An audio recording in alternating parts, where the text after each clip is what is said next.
All right, you guys, welcome to Midwest Paratalk Radio. I'm You Greg. did it. That's Deb. Well, I sort of did it. And this is our guest. Now, do you prefer Lucy, Lucinda? What do you prefer? I call myself Lucinda. Everyone else calls me Okay. Lucy, so you can do whatever you Okay. want. I did not know Just that. don't call me I'm late for dinner. Just don't call me late for dinner. Yes, that's exactly right. Yeah. Right. Call me on time for So- cake. All right, you guys, welcome to Midwest Paratalk Radio. You're catching us live on YouTube. If you're out there, please subscribe, hit the bell notification, all that good jazz, because that's how you got to say it for them to do that. And because, people won't know. I don't know. So tonight, Deb, I'll let you do the introduction intros, and we'll get rocking and rolling. Well, this is my friend Lucinda. I'm one of the ones who've been calling her Lucy ever since. You can call me Lucy. You call me Damn, Lucy, so Deb. you have to say Lucy. That's Well, it. It's weird to hear you say Lucinda. Yeah. Anyways, and Morel, like the mushroom, right? Mm-hmm. Mm-hmm. I always knew that. Anyway, this is my friend Lucy Morel. I met her through Zero. Don't ask me what Zero means right now. Somebody asked me the other day and I had a brain fart because I know it changed. Close Encounter Resource Organization. There you go. That's the new one. Yeah. Okay. And Lucy is one of the smartest people I know. And that's why I asked her to come on our show. I've learned so much from her, especially in the last year, but really, especially in the last few months with all the UAP stuff that's happening. I met Lucy through the UFO part of the paranormal world. So I don't even know where to start with questions. The first thing I want to go to is that soul, I guess. Wait. Before you jump into that, you do. You go on. Have you told her about the pictures that I had sent you? By chance? No. The ones I sent you on Messenger a couple nights ago. The no, UFO. yeah, no. Actually, I didn't. No, I did not. I didn't. Okay, now here's a cool story. Okay. So with my group, Boonville, Indiana Paranormal Society, of course, we're ghost hunters, and we had a meeting. So coming home from their house, I saw what looked to be what I would assume was a small meteor that broke the atmosphere, but it came straight down into the woods in front of the road that I was on. I didn't hear an impact. I didn't see anything light up like there was a fire. Mm-hmm. I thought, okay, that was weird. All right, that was cool. I mean, and it was bright. I mean, so super bright white light. I thought that was pretty interesting. And I've seen anomalies before, so it's not like, it was a freak out moment. But it was just like, wow, okay, sure. So on my way home, I pull into my driveway, and I live pretty far out in the country. Mm-hmm. And above my house, probably, I don't know, 300 feet behind my house to the east, there was an object above the cornfield. It was, for better, I mean, Deb, was it disc shaped, do you think? It kind of looked like it, yeah. It didn't. There wasn't a ball to me. Right. I mean, it looked like a UFO. With the little lump in the middle and then the outside lit up. Yeah. Right, but there was a wild. bright center ball in the center of it.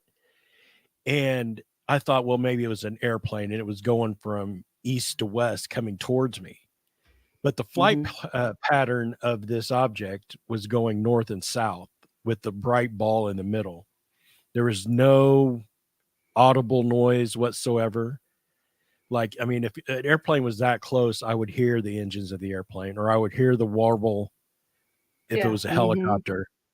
But I thought that was kind of strange. That's the closest close up that I have seen in my life. And like I said, I've seen some anomalies but that was like, wow. Okay. And I actually was able to snap a couple of pictures of it. But Yeah. He's finally learned. He's learning that once you hang around with folks like us, then stuff starts happening to you. Stuff will start happening. Mhm. And you're going to start off with, that's weird.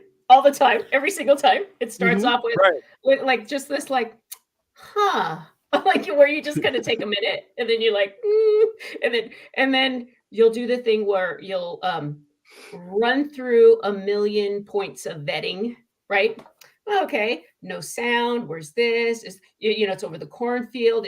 Are they move? Are the fields kind of moving? Like, where's the wind coming Right. from? Where's the sway? Where are the trees? And I was like, you'll start doing all that stuff in your head, and Yep. then you'll end up with nothing. Mhm. Yes.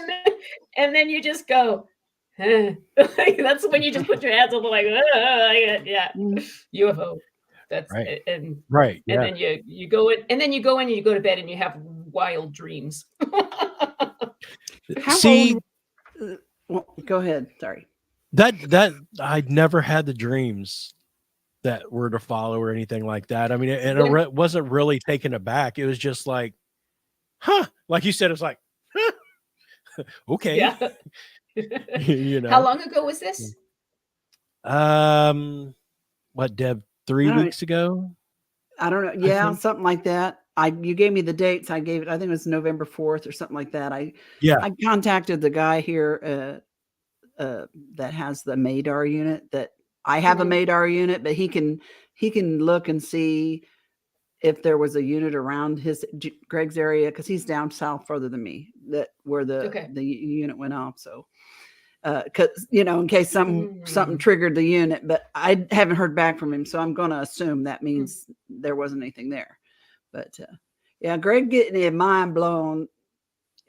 He didn't do much UFO stuff before he met me, did you? At all. Not at all. No. So, and now I want to ask you, Lucy, I know you worked in the aerospace industry for a long time. I know that you, and then you have this other side, this shaman, and the shaman side, the The healer stuff. mediumships, and Yeah. stuff like that. But I've never really heard you talk too much about when you were young, and if what kind of UFO experience that you had. Okay, so it's all like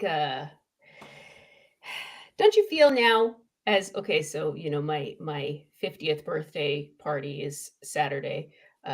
So I'm turning 50 in And happy December. birthday, happy big Thank you. 50, your Thank you. Yeah, 25th anniversary of your 25th year. That's what I always that's used to right. say. That's right. So, but it has me like thinking of like, oh, this is great. Like I'm very excited about 50. I don't know why people think it's a bad thing. Like, first of all, I've outlived a Yeah. lot of people I know. So Well, like hell, 50 already, is the new 40 anyways. yeah, no, I love 50. And I get to be reflective in all like the best ways, right? And Mhm. I've been thinking about this a lot because I realize like so much of like from childhood to now has kind of led me to this space.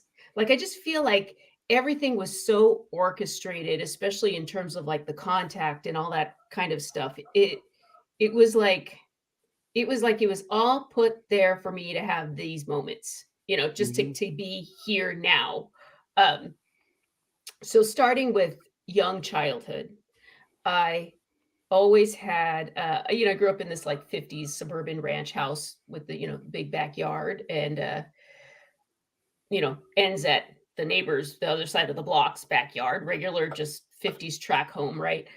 um and I always used to go out and play with what everyone called my imaginary friends in the Mhm. back of the backyard, like way far from everything, Way like back in the backyard. way in the back of the backyard, like by the back wall kind of thing. And that's Mhm. always where they were. They would never Mhm. come toward the house. They were always toward that back wall. Um, Interestingly enough, there's two big telephone poles that would, up on either side, right? And there was always like the big telephone wire, and there was always a huge owl that would perch there. And Owls. there's always an owl. You can go out and just look at it and talk to whatever, but for me, it was very real. To everyone else, it was they were imaginary friends. And so instead of being the kid that was like, oh, I guess they are imaginary friends, and then like letting it go, my mentality was, well, you don't see it, that's your problem. They're still going to be my friends, right? Right. And I think that's kind of why it didn't leave me, because I didn't let it, I was just like, oh, that's your problem, right? Like as the feisty little girl would. So then growing up, we always have, I should say, like my dad's a big movie nerd, right? And so I grew up in the 70s and the 80s, and my dad wanted to see a movie, and my mom worked third shift. And so my dad took my brother and I, my brother's 3 years older. So we saw everything and anything my dad wanted to see. So like we saw, everything from like Star Wars and Alien to all those like 70s Karen Black horror films. Did you guys like, see the Planet of the Apes movies and the John Wayne movies? Of course, like all that everything and anything. So so we, I was like raised in a movie theater. So I always thought, I guess, talk about recall. So I didn't notice this until I had my kids. But what would happen is, if I went to a movie and my brother didn't get to go, when we got home, my brother would be like, so what was the movie? And I would recall the movie from the beginning of the film all the way through until like every point of the film. And he would do the same for me. And now, like, if I have my kids do that, like they can't tell the movie. And I'm like, what do you mean? And and I realized, okay, so I slowly, for some reason, had a very good recall, and so did my brother. And we trained ourselves in that recall. So that was number 2, right? Nice. And then 3, we grew up in a big family, and my dad had grown up in a haunted house. And so fun times. My aunt used to see fairies. Cool. And so at grandma's house, my dad is the oldest of 8. So grandma's house was like the big family parties. Everyone had their own family with a bunch of kids. And so there was just, every holiday was this madhouse that included, grandma's house, a lot of food, poker, and ghost stories. It sounds so much like mine. My mom and dad's place, when all of us kids grew up and moved out and had our own kids, every Friday or Saturday night, it started out with poker, and we played for money, and these people were ruthless, trust me. Oh yeah, me too. They switched, and then eventually they switched over to Yahtzee. But by God, they played Yahtzee for money too. They got bored with poker after a while. But I mean, we were a big loud bunch. Yeah, and same here. Same here. It sounds very familiar. And so, but like when you grow up like that, like nothing is off the table. You wanted to, like, it was never, we were never like shamed or anything. Like if there was something weird. And the funny thing is, if you had something weird happen to you, well, like my aunt with the fairies, right? So when they moved from Phoenix to Los Angeles, they moved to the San Fernando Valley, which was all walnut groves. And my grandfather used to go work in the walnut groves, and he would take my aunt, who was like 4, and she used to see fairies in the walnut groves. And she was like, again, feisty little girl, like, I see you, like, come out of there. Like she would see them like duck and hide. And there was like one time, I guess, when they gave her a caramel, like there was a hollowed out, there was a stump, and it had flowers growing around it. And one day she said they would give her caramels. They liked to play with her. And my grandfather noticed it, and he was like, what do you have in your mouth? Right. And she was like, oh, I have a candy from the fairy or whatever, and he was just like, like, spit that out. He told her spit it out. Like, don't take what they give you, like that kind of thing, which is why I've always wondered if he was maybe the first generation of all this, right? Because he was just like, don't spit that out. And Mhm. yes, it could be like what strangers giving my kid candy. Mhm. But the other thing is it was kind of a don't take what they give you kind of thing, which is very Mhm. fairy lore, right? And Yeah. he was closer to our kind of indigenous, like Native American blood there. Um, so I think that's kind of where that started. But like my aunt would always, like at the parties, would be like, "What? You saw fairies?" And she'd be like, "Yes, I saw the fairies." Do you know what I mean? And Exactly. My so, sister would say, "Oh, you saw it." We'd say, "You saw a UFO in the church?" "Yes, I did. I saw it. It picked my car up." I mean, yeah. And so when you grow up yeah, around that, yeah. you're just it seems normal. Right. And you know right away what you saw and how Mhm. to defend it. And you're just Yeah. like, I don't care what you think, right? Exactly. Which Yeah. is like a huge gift, right? Because we were never Uh-huh. taught like, oh, I have to worry about what other people think of me or anything like that. And we're just like that generation, we're just like, I don't give a shit what you think of me. I know what I Yeah. saw. Right. Like, Yep. and it helps you retain the story and the knowledge and everything that happened. Mhm. Um, so growing up, like in my teens and 20s and stuff, there was always like I would always have intuitive voices talk to me. One male voice in particular. And I just assumed that it was because I'm a big film nerd and well, I must have a talent for character development.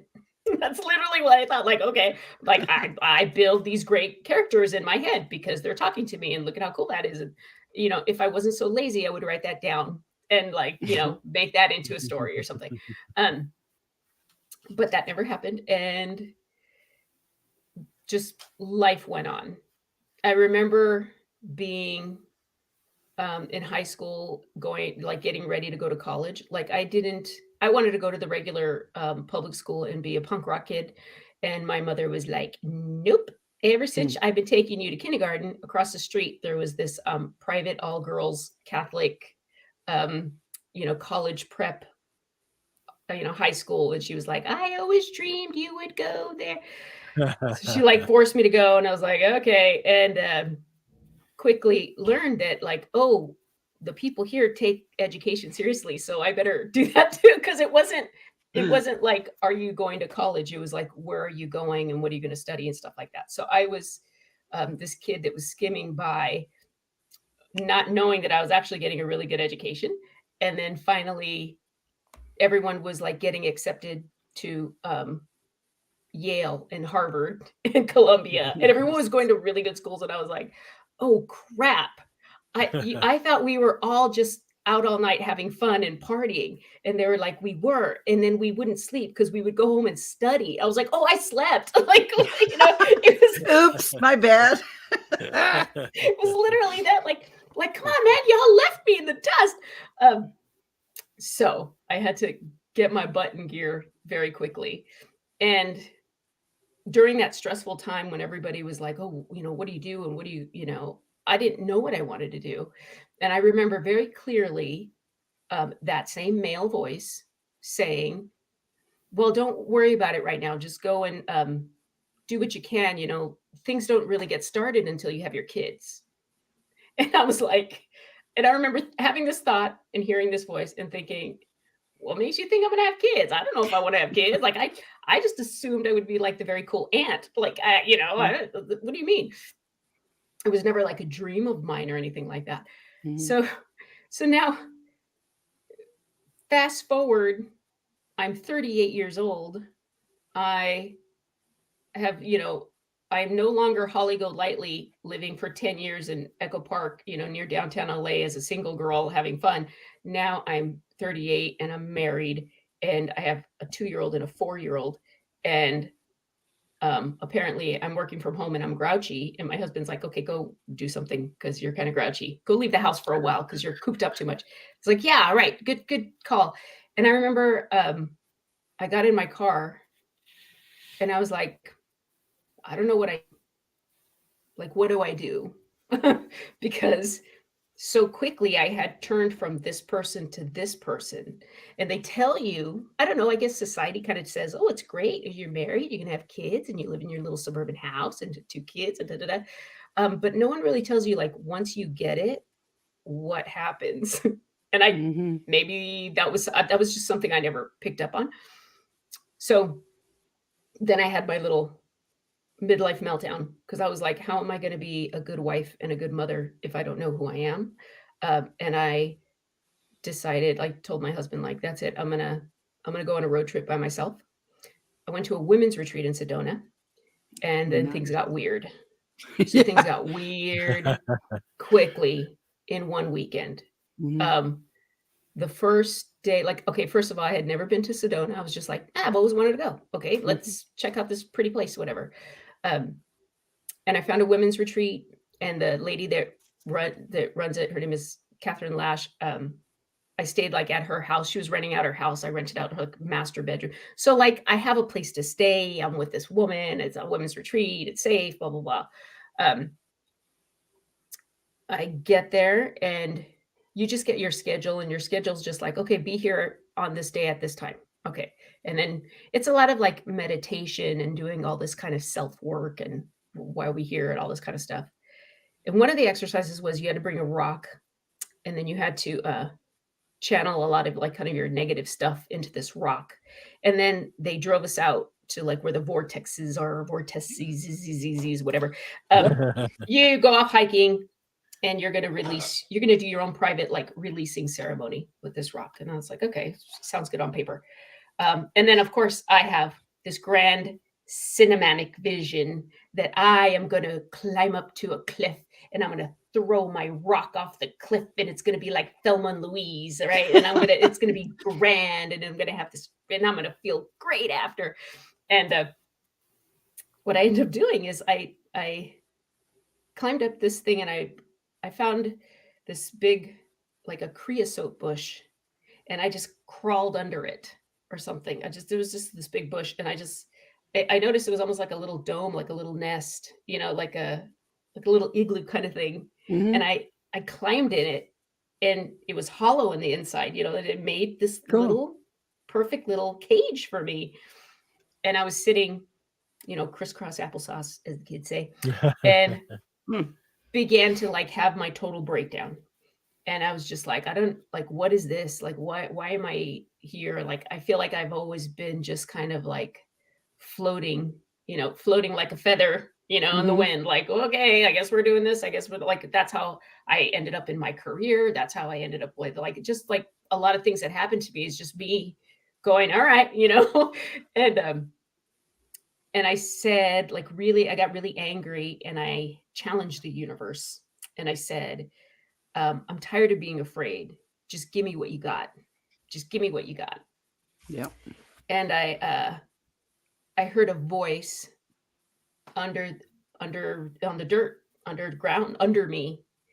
And it was a woman's voice, which was kind of different because I'm used to hearing this guy's voice all the time, right? This male voice, but this was clearly a woman's voice.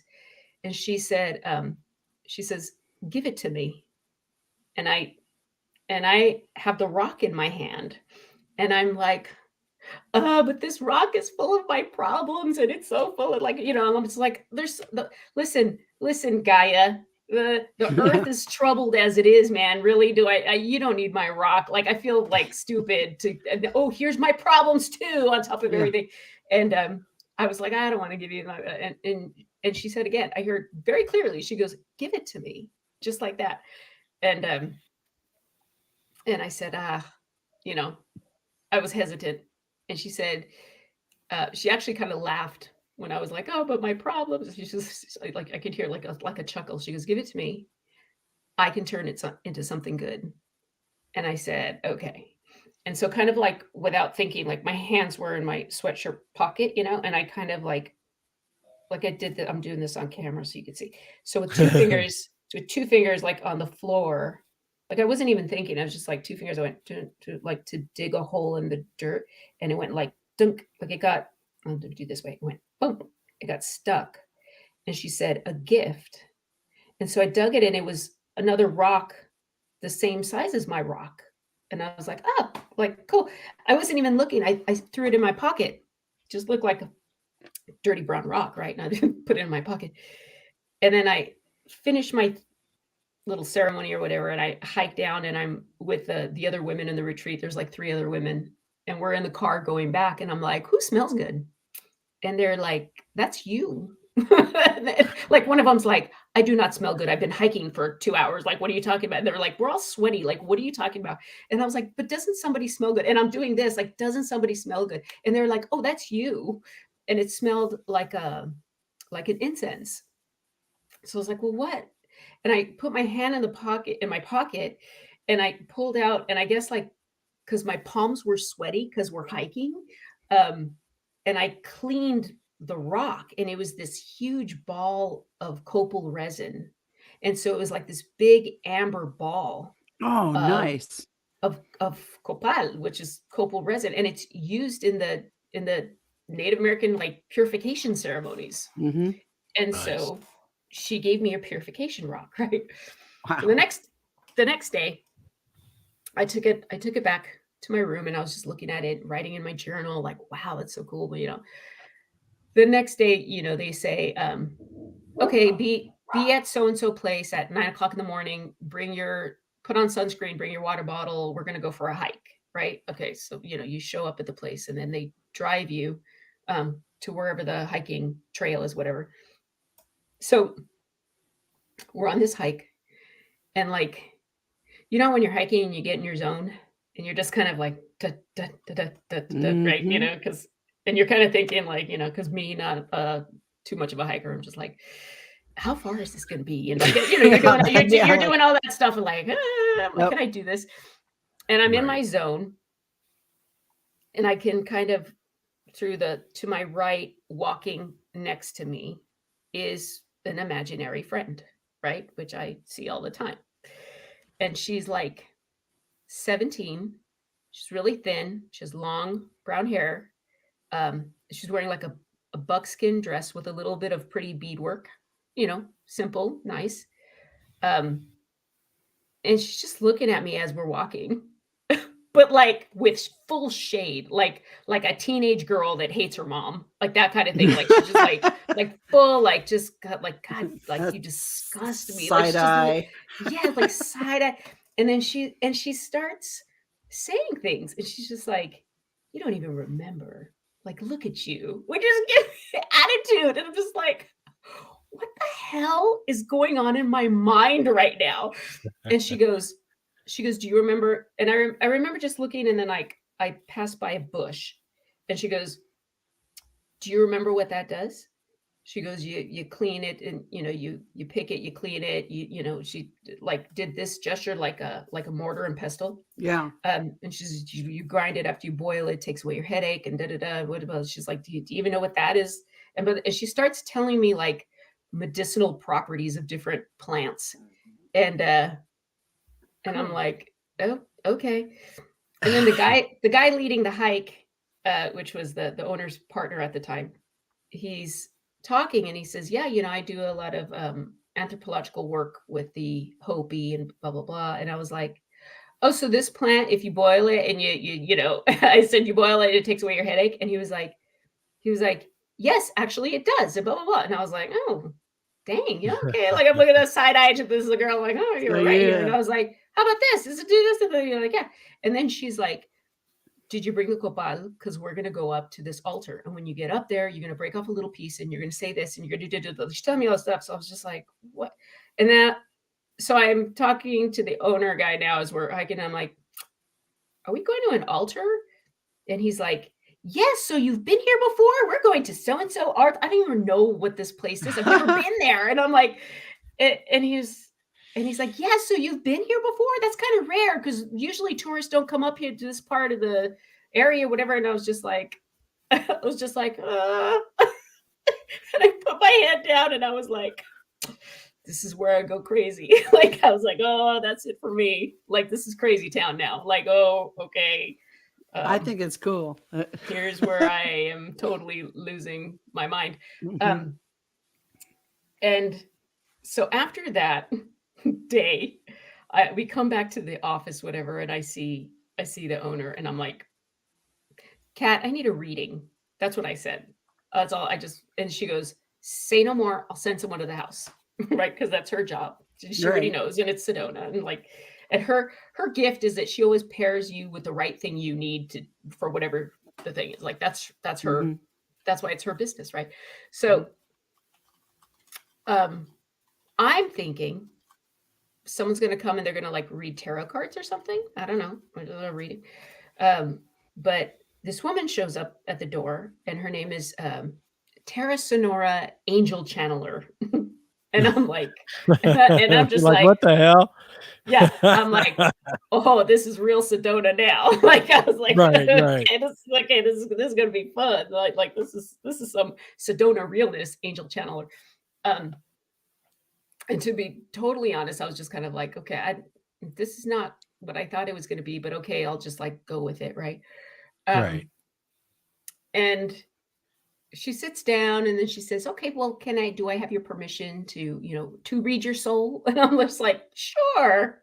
Like, like it's like, hand me, can I have a sip of your water? Sure. And she proceeds to just like read me like someone that knows me very intimately. And I'm like, cool. Okay. And the thing is she's a channeler, right? And so what happens is like, she's in front of you, but like, she starts going into like totally different personalities and personas, and her voice changes and does all this weird stuff. And I'm just wow. Yeah, I was just like, oh, this is too much. And all the stuff was like, oh, so, everyone's very excited. You are fast tracking now. Like you're on it now. And I'm like, on what? They're like, now you're on the path. They were like, and she says like, yeah, like it's just been waiting and everything's been leading up to this, but like now you start. And I'm like, okay. And so then she's like, oh, everyone's very excited on the other side. I'm like, okay. And in the end, so it comes to like, do you have any questions? Like it's ending and do you have any questions? And I'm like, yeah. I said, who's the voice? And she goes, oh, she, waits a moment, take a pause, does her thing, blah, blah, blah. She goes, oh, okay. She says, this is a fifth dimensional being of light. I still don't know what that means. But she says, you two have been in many incarnations together. You have been husband, wife, brother, sister, father, daughter, mother, son, like many, many, many lifetimes. And she goes, it's sad kind of that you've been in so many lifetimes and he's not in this lifetime. And I said, he gets me out of a lot of trouble. And they said, yeah, that would make sense. There's been a lot of situations where, like I tell one, like I had a good friend in college and we worked together at the same job. And one day he didn't show up for work. And I was asked, before you come into work, can you just go check on him? Because he had epilepsy and they were worried. And so I went to the dorms. And like I was knocking, I knew he was in there. And then I thought, I'm going to go jump the gate and go into a sliding glass door. The little dorms always had that little terrace thing. I was like, I'm going to go in a sliding glass door and check this out. And I was about to like turn to do it. And that voice, that same male voice very clearly said, do you really want to see it? Like that, like angry. And I was like, oh, and I knew he was dead. And I knew he was in there. I knew he was dead. And so I went back to work and I was like, no, he didn't answer. He's not there. And it turned out that's where he was. It wasn't for me to find him. It was for my brother, his brother found him.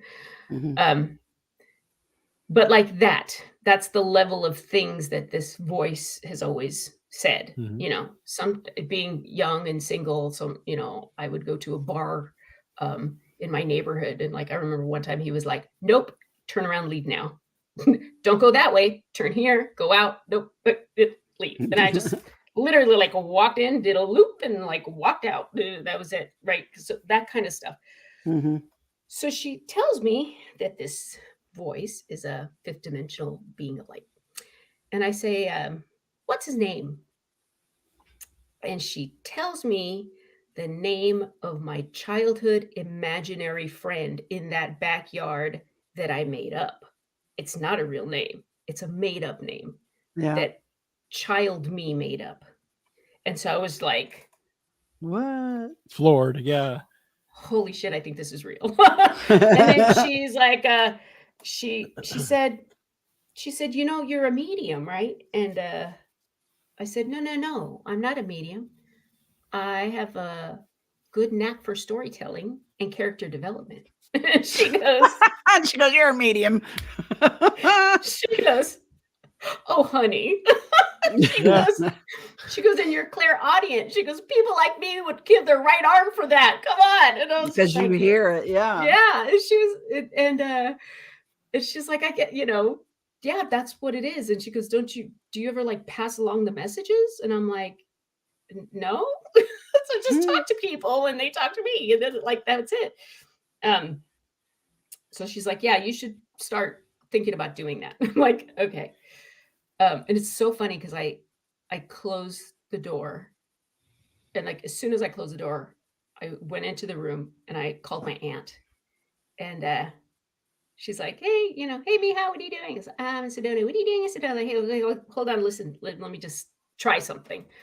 I said, Grandpa Henry wants you to stop. And he says it like this, stop, I'm fine, it's okay. And she was like, and she goes, why would you say that to me? And I said, trying something out. I said, honestly, like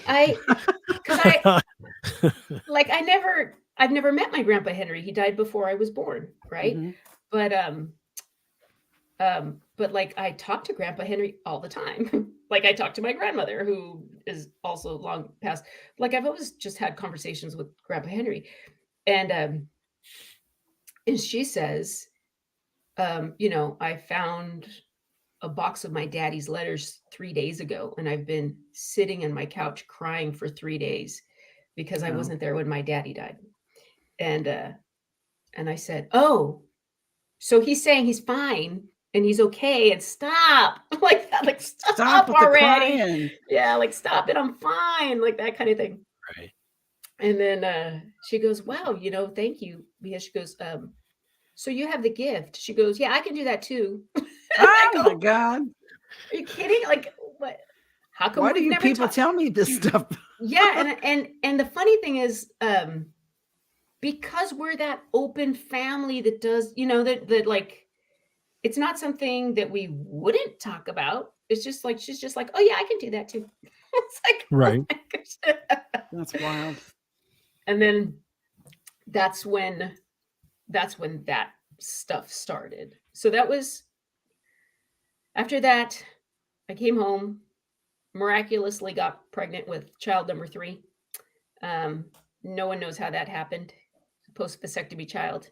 Went to the urologist. He asked me if I had sex with another man, friend of my husband.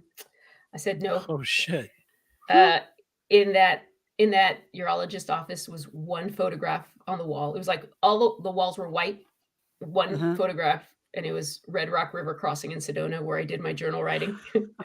And I was like, so here's the thing. I challenged the universe and said, give me what you got.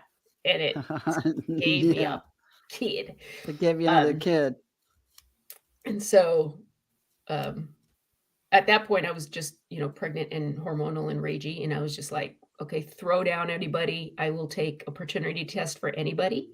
But if I win, then someone's buying me a minivan because I can't fit 3 car seats in my car. Like, you know, so you can judge me all you want, but you're not allowed to say anything unless, like, you know, put your money where your mouth is.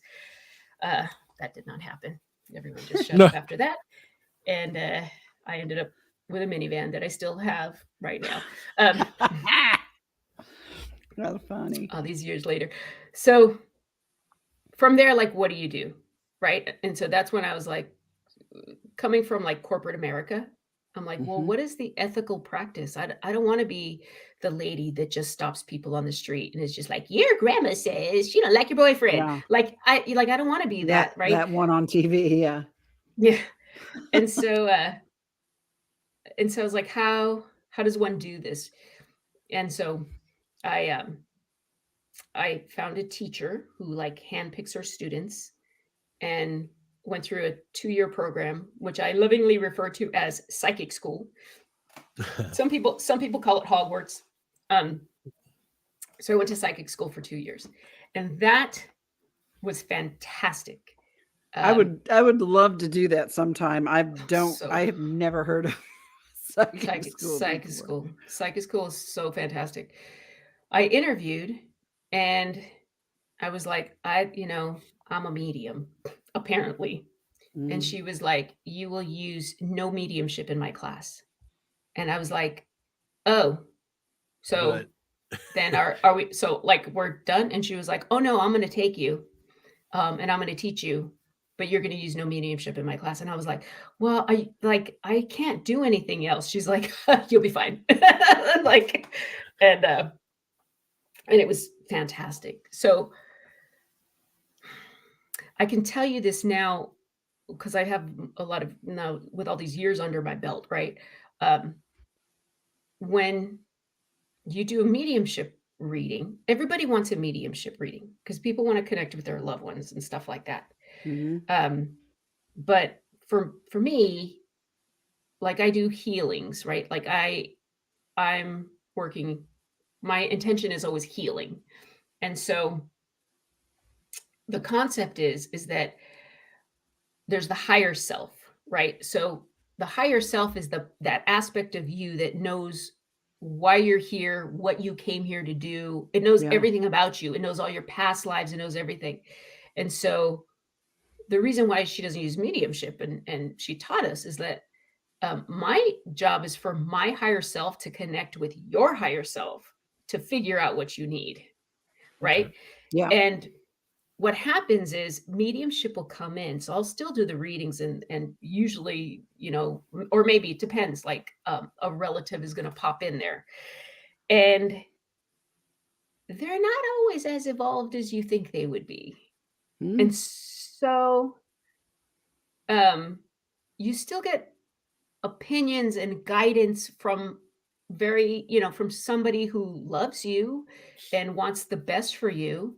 But just because you're on the other side doesn't mean you've evolved so much. I'm gonna say that. Yeah. It doesn't mean you're gonna get wisdom. And like say you're in a relationship and your loved one knows it's not the best relationship you can be in. If I said to you, your loved one doesn't think this is the best relationship you should be in, and then you break up with that person, that's contrary to your higher self. Because your higher self is going to say, he or she hasn't learned the lesson of this relationship. Yes, it's a bad relationship, but not until that person understands how and why. Right. We're just going to keep finding the same bad person to be in a relationship. It's just going to cycle, right? And so that's kind of like the concept and the wisdom behind that. That's why we go that route. Yeah. So the other thing about psychic school was that, I just wild stories. So the way it works is like it's a weekend. Okay, so you're doing it like every weekend for I don't know. It was 2 years, so I think it was like one weekend a month for 2 years or something. Okay, Saturday you're doing a long ass meditation, and then you're learning whatever the skill is.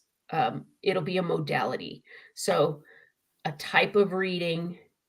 There's chakra readings. There's different, like something called a rose reading. There's aura readings, all these kind of like a different type of modality.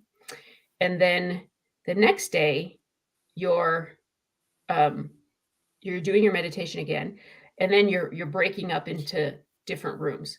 So there's like 3 people in one room. So think of it this way. Think of a little room, 3 folding chairs. And then the 3 readers are sitting in a folding chair.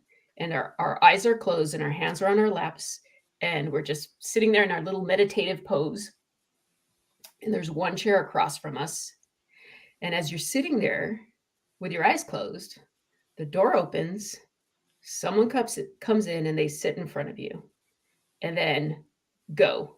So person number one says, and we use the modality, say it's a chakra reading. Okay, so we already know we're our eyes are closed, but we see you and we see your aura or your chakras, and we're telling you, we're giving you a reading based on what we see and what, like what everything means. First person goes, second person goes, third person goes, person gets up and leaves. So there's no yes, no question. There's no like leading the witness. You're not fishing for anything. There's nothing. You get in there, you say what you got. The person getting the reading will tell your instructor what he or she thought of you. But even your instructor is not going to tell you. So she's gonna come in and she's gonna say, it was great. Or she's gonna say, don't do this. Or that was fine. But it's good because people keep wanting to do it, right? So you know something is good about it, but you don't know what is. And it teaches you how to trust your instinct, right? Exactly. And that's kind of like year one. Year two, it gets fun. Year two is things like, okay, so here's the one here's the one I mentioned at Soul. I told somebody at Soul this. In our advanced course, one day, one of the weekends, she was like, okay, go find an ET. And we were like, sorry, what? And she was like, okay. And she was like, okay, so here's what you're going to do. Because by that advanced class, you're learning like Akashic records and how to leave your body, like how to properly astral project, what to do, how to get everything, how to clear the rooms, how to make sure you know what's in the room, like that kind of stuff. So she's like, okay, so here's what we're gonna do. You're gonna leave your body. You remember how to do all the protocols. Yes. She's like, you're gonna leave and you're gonna go find an ET. Call one to you or go to where it is, engage with it, come right back. Detach, come right back. No hitchhikers, whatever. So like, all right, I'm just like, okay, whatever. This is happening for me. This is happening in Santa Monica, California. Okay. So I leave my body, I leave the building, I go up on top, I'm in the sky. And for some reason I just go whoop and I turn this way. And this way is Catalina Island. And I see Catalina, I see Catalina Island. I know that place. I see Catalina Island. And just to the right of Catalina Island, there's this big orange, yellow sphere that's just like an orb. It's an orb, right? Golden, orange, red, like yellow. It's like the sun sphere. And it's just like doing this thing. And I'm just like, okay, guys, I know nothing about this stuff at this point, right? Like I'm not in my UFO ET phase at this point. I'm just in psychic school. And I'm like, and I'm just like, I'm looking at it and I go, hello, just like that. I went, hello. And then like right back, it said a greeting, just like that, like flat, like I said, hello. And it said a greeting. And then it went, and it plopped into the ocean and it went into the Pacific Ocean. And, I was like, did it translate my hello or did it say hello back to me? Or like, what the hell was that? I was just like what? Because it's a greeting. It's like, is that you talking to me? It's like it translated what you said to it. Oh, right. This is a greeting. Because for some reason, like the minute I saw it, I was like, oh shit, it sees me. Like it's like, okay, there's this weird ball in the sky, but it's alive and it knows I'm looking at it. And that's why I was like, hello. And it said a greeting. And so I was like, am I reading its mind? Or like what is happening right now? And so it's over. I'm back in the room, back in my body, whatever. okay, we go like one by one, in the class, and everyone is like, oh, I went to the Pleiades and I saw a Pleiadian people and they were so like, and then like the next person's like, I went to Venus and I saw the Venusians and what was it? And I was just, and the Sure. one was like, I saw gray. And then the other one was like, I was in the moon and I was just like, so like, I saw an orange and- ball at Catalina then, like, Island. Woo! yeah, she got to me, like another person was just like, I got nothing, right? Like, it was real, right? Yeah. And she turned to me and I was like, I'm pretty sure I did it wrong because I, did that and I told the story. And then she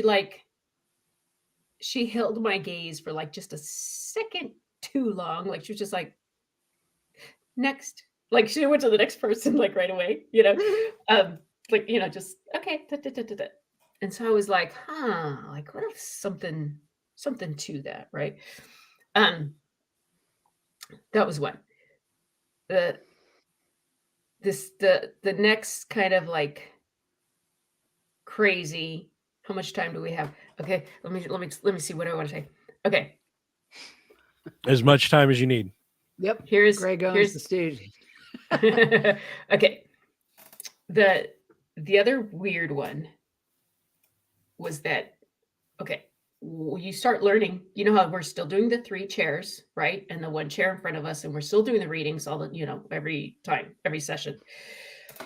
At one point, she tells us, okay, have you noticed that this is my teacher saying, have you noticed that when you guys do these readings, I come in the room and I kind of come out and I stay quiet, but I'm kind of going into the different rooms where the different classes are happening. And we're like, yeah.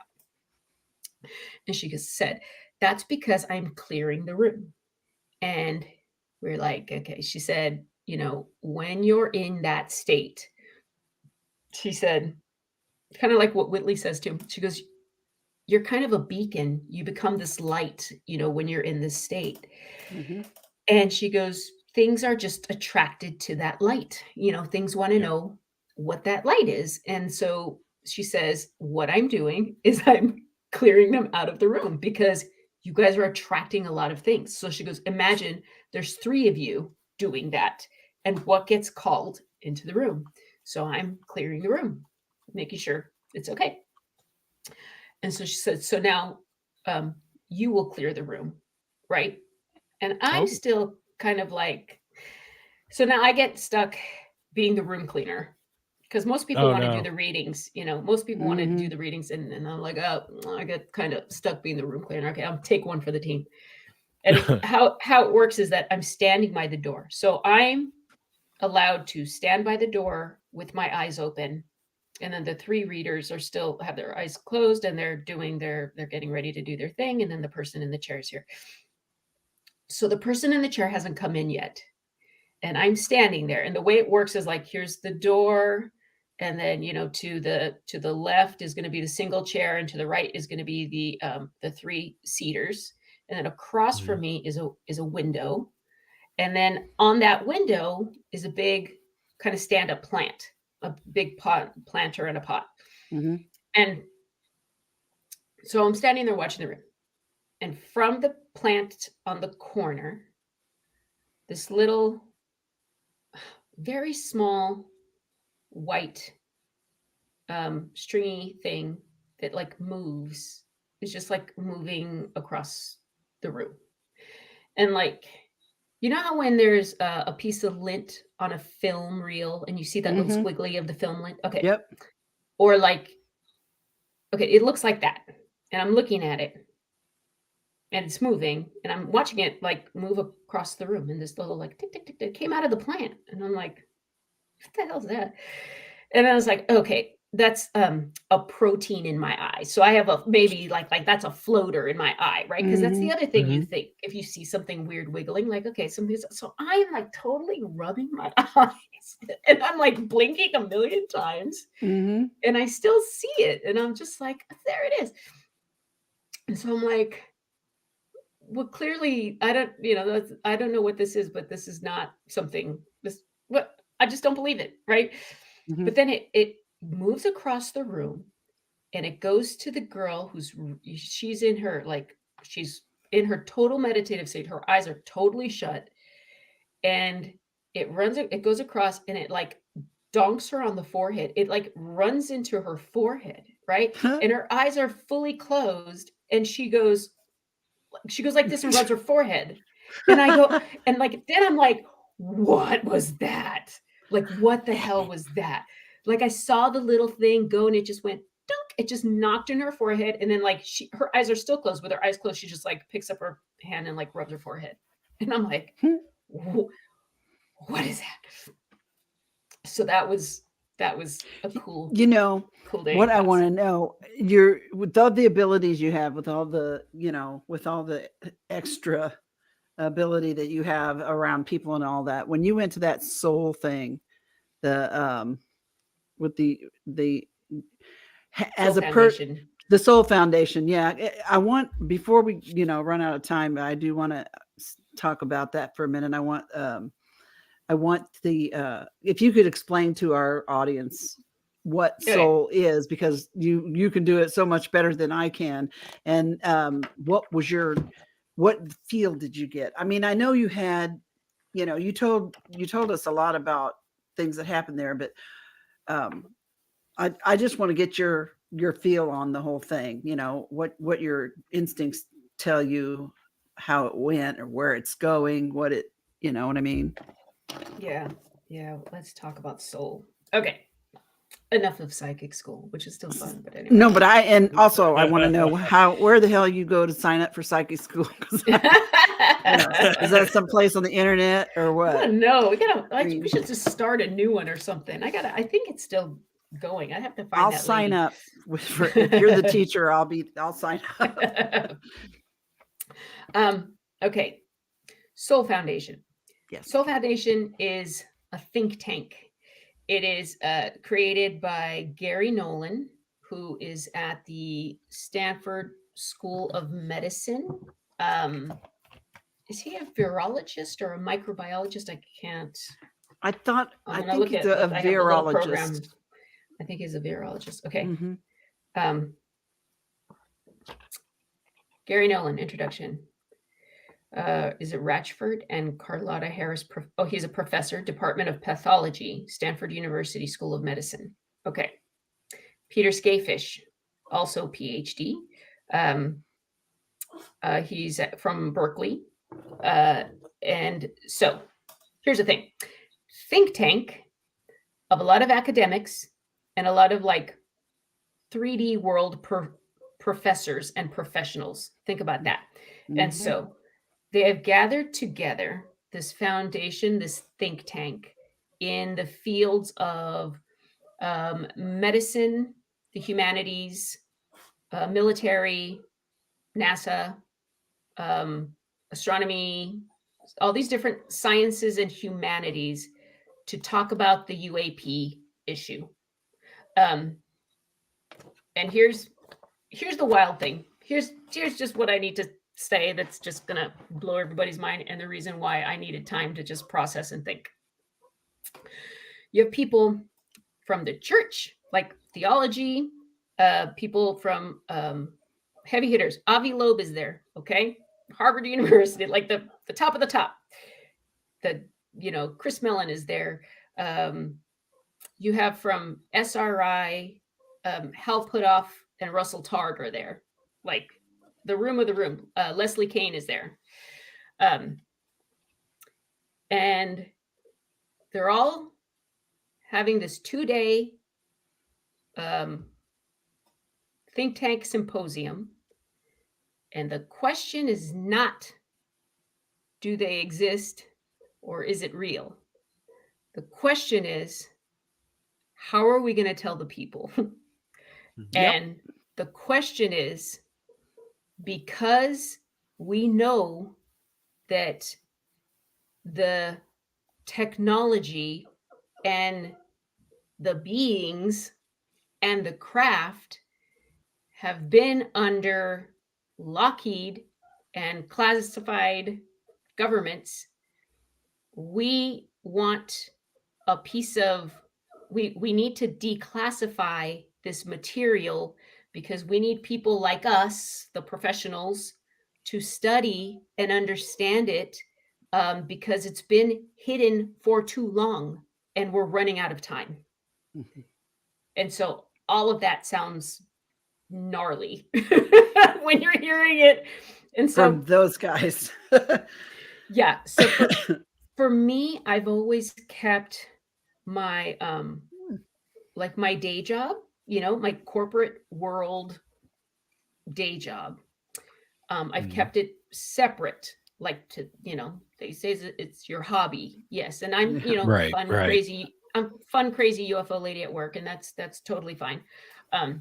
I like that because I'm always like, guys, tell me how a propulsion system works. Because I see the craft, I see the things out there all the time. And I'm just like, okay, I did this and this and this. And then I'll draw it on a whiteboard for some of our top engineers and be like, now tell me how it worked. And they're just like, it doesn't do Right. that. And I was like, oh, no, I saw the thing that just did that. And so they're just like, what? Right. So good conversation. But Yeah, and the not a lot of experiencers were there. It's just amazing to me that you actually got to go, so what got me there was Mhm. that this got announced now this Soul Foundation's brand new, and this is their inaugural symposium. So it was the first one. They released the information over the summer.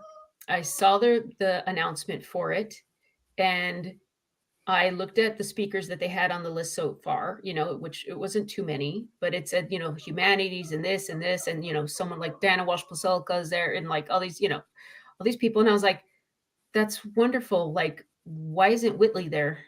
If you're doing a think tank where you're trying to understand all aspects of this UAP phenomenon, why is there no experiencer representation? Mhm. And I guess that's what Peter Skafish does, although he's a little bit more philosophy. So I don't know too much about that. But for me, not knowing anything, I was just like, I want a name. I want Whitley there. I want Deb there. I want Terry Lovelace there. Like, I can think of great people that should be there. And so almost kind of defiantly and snarkily kind of thing, Snarkily. snarkily, I sent them an email, and I just said, like, I think I said 2 sentences. I said, I am an experiencer. I would like to attend. And that was it. It said that what was making me angry was that it said that they were going to record the whole session, but that only snippets would be put out to the public. And I was like, I want to be in that room, Yeah. Now I know it's basically because of people's government classifications or something. Maybe that's why, like, some people, maybe they don't want that out. But they said that, and I was just like, And then they said that it was only going to be, it was invite only, and there's only going to be a handful of like I don't know, whatever, like extra tickets or something like that. And so I was like, I don't know, I'm gonna tell them I want to go, and that's what I did. And then like 4 weeks before the thing, I got an invite. I was like, oh my god. No, she was so spazzed out when she told us, she goes, guys, I get to go. I got an invite. I'm going to Seoul. Oh my gosh. And then I'm I like, had "Oh, already, good." I went to the Strange Realities Mhm. conference in Nashville in the beginning of November. And so, it's hard. I got 3 kids and my husband, Mhm. and we live on this big property. And so, like, to leave is a big deal, right? And so I Oh, had yeah. already had this Nashville thing all locked down, but then I get the Stanford thing, and I was like, oh honey, like, you don't say no. You don't say Mm-mm. no. Like No. it's just gonna. So yeah. So now I'm homebound for a very long time. Oh, well, thank God for the internet.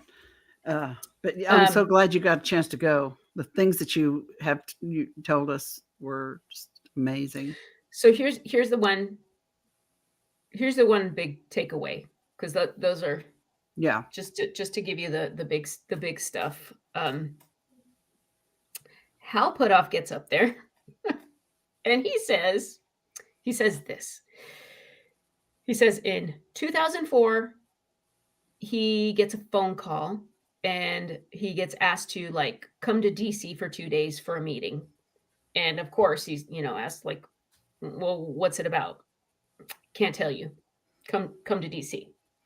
And he's like, well, I'm really busy. Like, what's this thing? And whoever the call person says, I can't tell you, but you will regret it for the rest of your life if you don't come.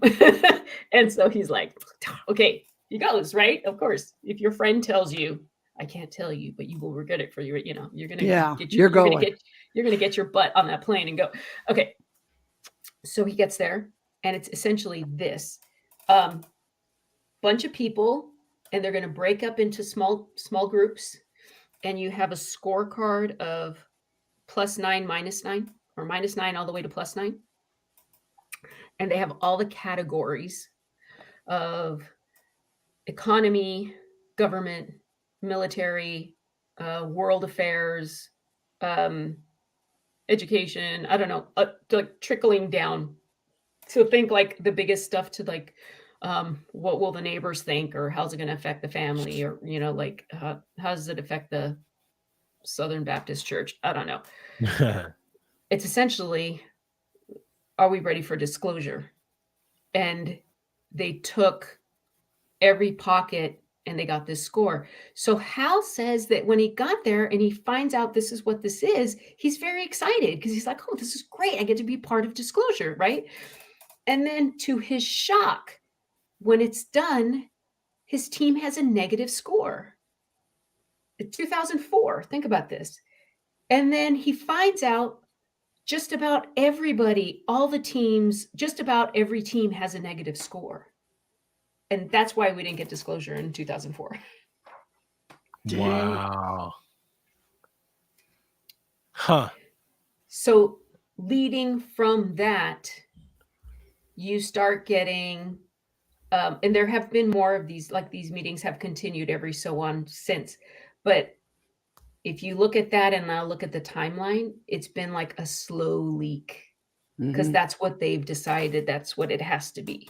It has to be a very like slow personal thing. So look at our media, look at the movies that have been coming out. And look at even the stuff that there actually are on the mainstream, news outlets and stuff now, mainstream media news outlets and things that are being broadcast and they're reporting on with serious faces, Yeah. I mean, it's like it has to be a trickle. You can't just toss this on top of the general public out of the blue. You and I and folks like us have known about this our whole lives, and for years anyway, and years we've lived with it. But general population, they're just waking up to the fact that, what I can't remember the term that you used about what a shock it would be to people to suddenly realize that we're not here alone, even though, it's been right in their face, but they haven't really paid much attention to it, so ontological shock. That's it. That's the word. Yeah. Ontological shock. It's the funny thing is, so Jeff Kripal, he's a professor at Rice University. He's a history of religion, studies history of religions. And he wrote a book called The Flip. And The Flip is all about that. Like when you like when you're very scientific or analytically minded and all of a sudden you realize like, holy crap, it's real. Like there's that flip, like and like your body has to understand like, wait, what? And some people are better at it than others, right? Depending on your circumstance or whatever. But here's the one that really, here's where I'm at, because my latest contacts, so I've had different teachers that present themselves, and it's always the same. Things will start slowing down. Like no readings, work will quiet down. Everything starts quiet down, and I'm like, oh shit, here it comes, and I start getting nervous. And then I toggle between anxiety and I'm anxious because I know someone is coming, but I'm also I have to neutralize my energy so that when it does come, I'm able to talk to it. So you go from like, oh, it's like this erratic thing of like, you have to control your emotion and you have to, but you know it's coming. Mhm. And so then the teacher will present itself. And when I say teacher, it's because it's more than just, it's usually more than a human, right? It's not necessarily going to be a spirit. It's going to be someone, an advanced spirit or an evolved spirit, I'll say. And so this last 2 years has been going through that process, and the teacher has been a saint and an angel, and in the background a woman who I believe to be the Virgin Mary. Now, that's not to say I'm so religious. Yeah, brought up Catholic, but like lapsed Catholic for a lot of time, and so at the same time, when the teacher presents itself, I have to humbly be the student, because you don't say no to the teaching. So it's like, okay, well, here you are. And it has to be for a reason, right? Shamanism came into my life. That the shaman teacher came into my life the exact same day that the ET that I found out that what I was experiencing was ET contact. Mhm. I needed shamanism to process the ET stuff. And right now, in terms of disclosure, I need to understand religion to process disclosure. Mhm. And this is what I told Whitley at Soul. He was there as a guest, not a speaker, but I was like, you should be a speaker. And he said, I know.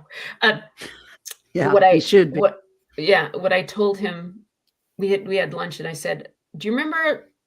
I said, you remember when Annie said, when Whitley's late wife Annie, after reading all the communion letters, right? Whitley Strieber writes communion, and there's millions of letters or thousands of letters come in or whatever.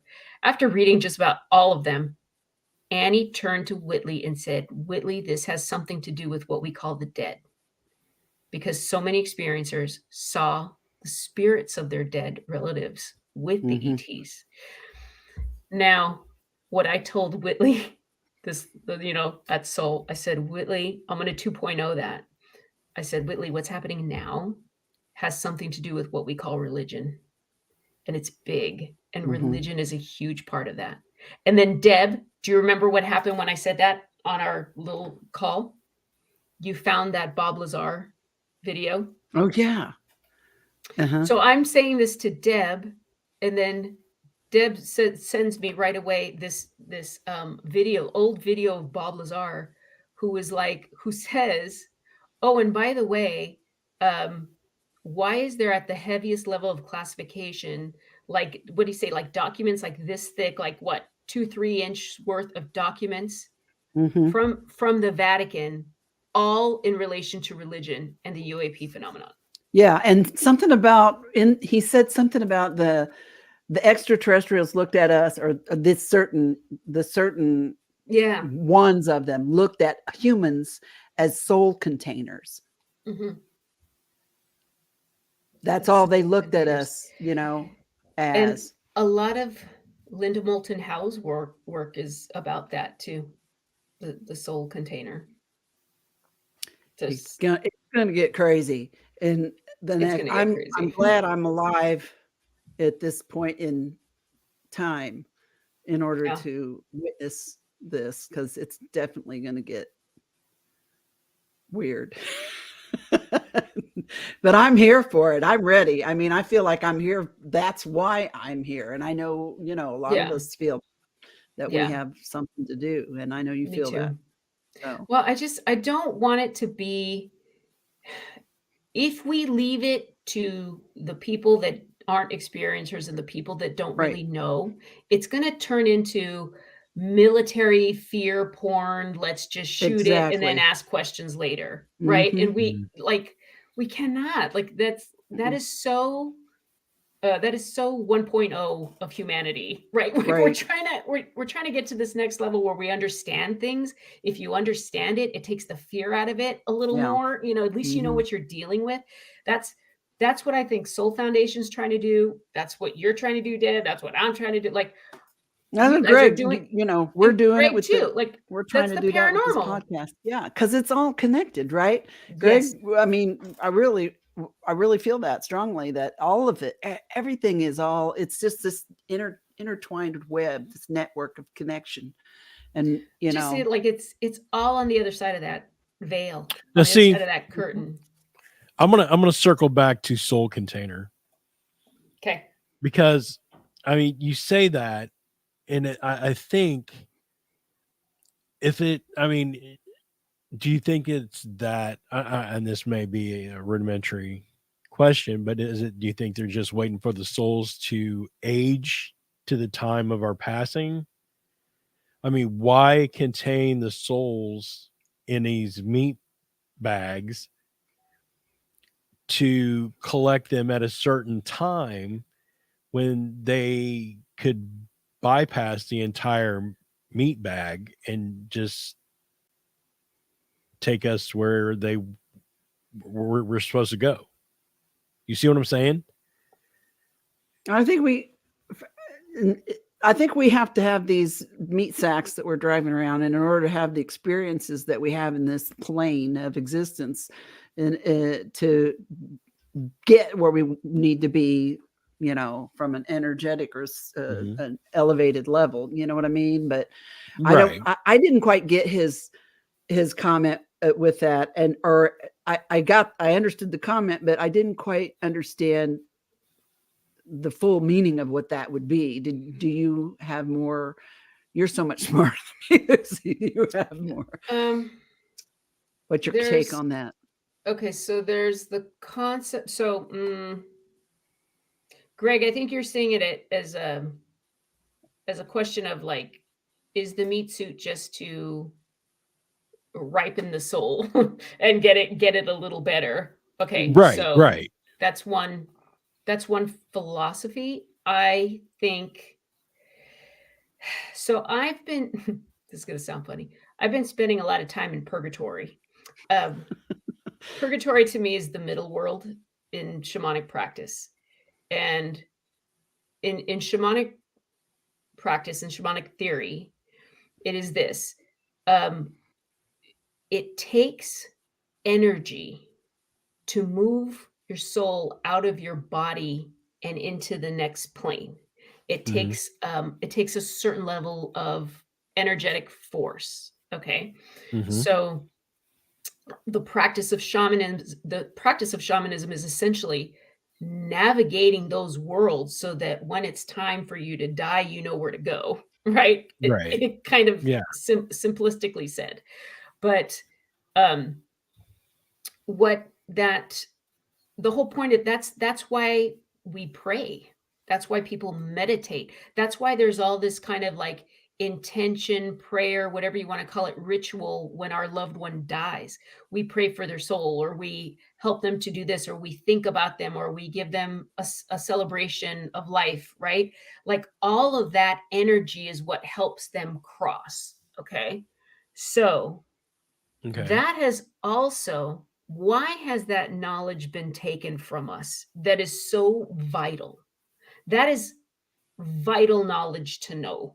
Instead, religion has taught us, be good, do this, do this, do this. It's just been a series of do this. Do what this book says, and if you don't, then you're going to go to hell. And I'm not necessarily telling you why. Just do it because I say so. Right. Like and my so mom. what has happened because I say so. Right. So what has happened is a lot of people have turned from that. But what has happened to all those souls? They're stuck. And if I was an entity that wanted those souls stuck in a place where I could easily get them, I would create that narrative in the world.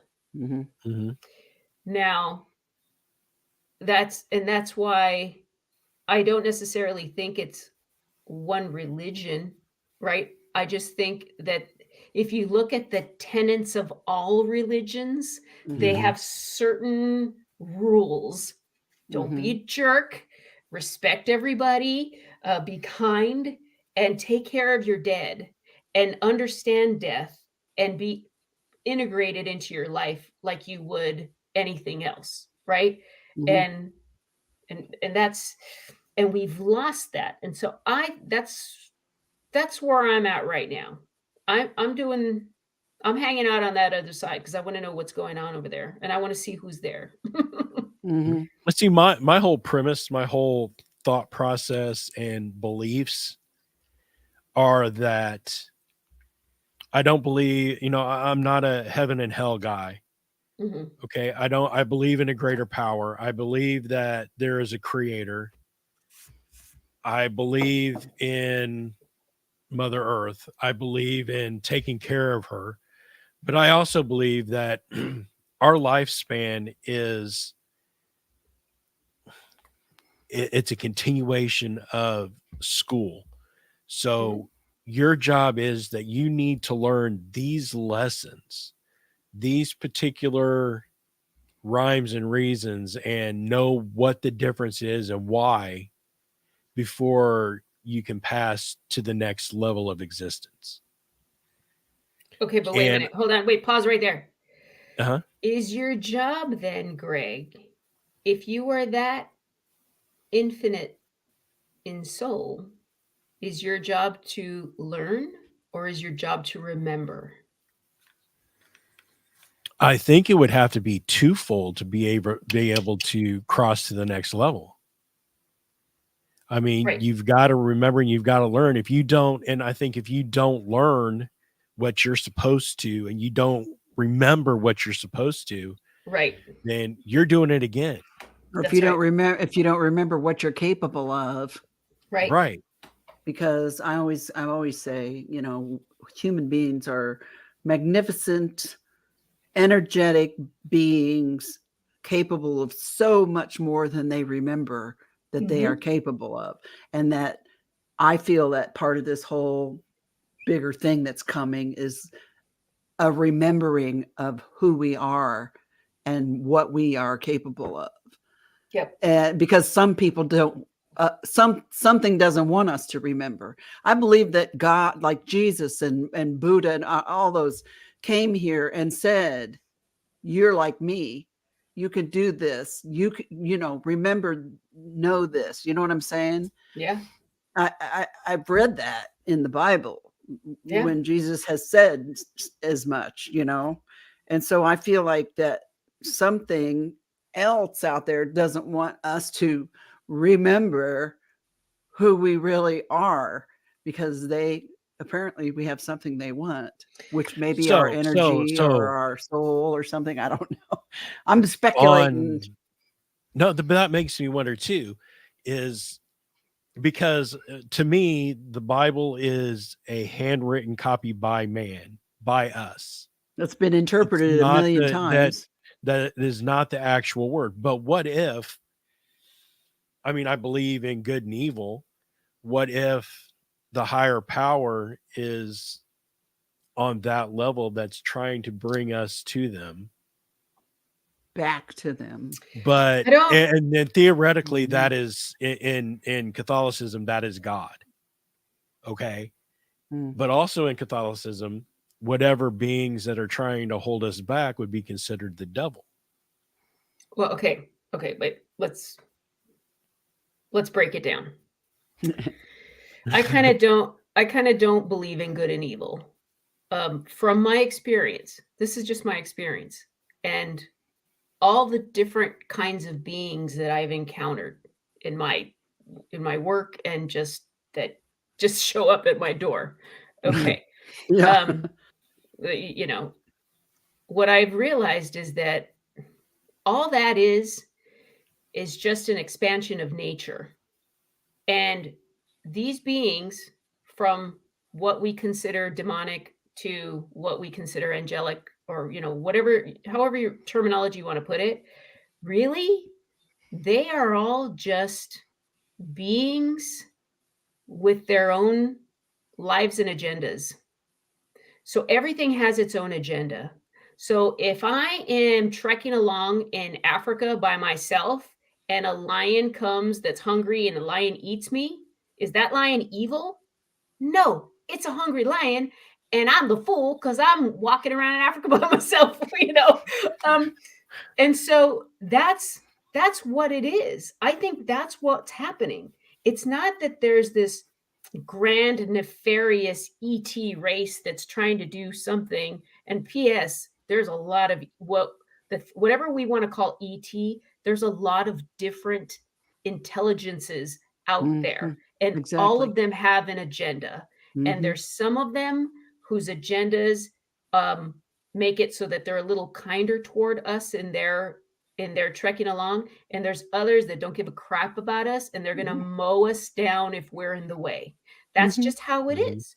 Or they're just indifferent to us. We just right. They don't, they know we're there, okay, but they just like us and the ants, we know they're there.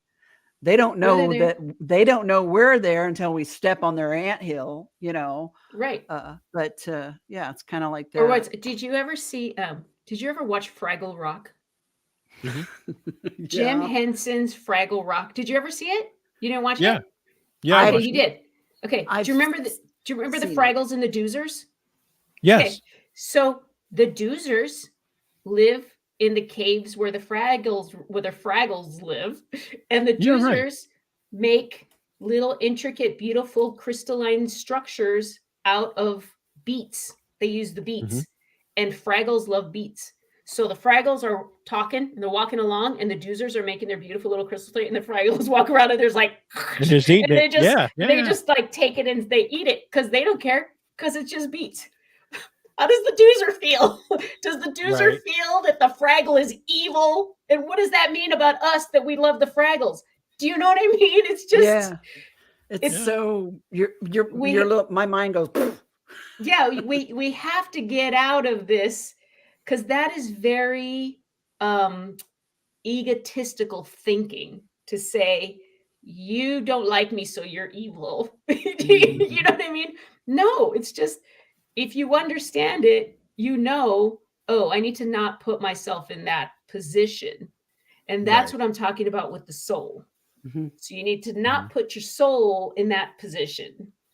And that's what a lot of people are doing right now. And I think there's, I don't know, either twofold. Like I said, maybe we are just kind of lazy and compliant as a society. And in the same way, I came back from Seoul and I told certain people, and they were like, well, if it was important enough, it would be on the news. Right. And I'm like, but actually all the information's out there. And how many people don't know this? And truly, all of the information is out there. This is why I can go to Stanford and it's an unclassified meeting and everybody's talking about non-human intelligence and what are we going to do with the craft and the bodies, and David Grush is there and all these people, you know what I mean? Right. Wild. And I've seen memes that are like, oh, this happened in the news and this happened in the news. And oh, by the way, the government says aliens exist and UFOs are real. And then they move on and it's like, but nobody cares.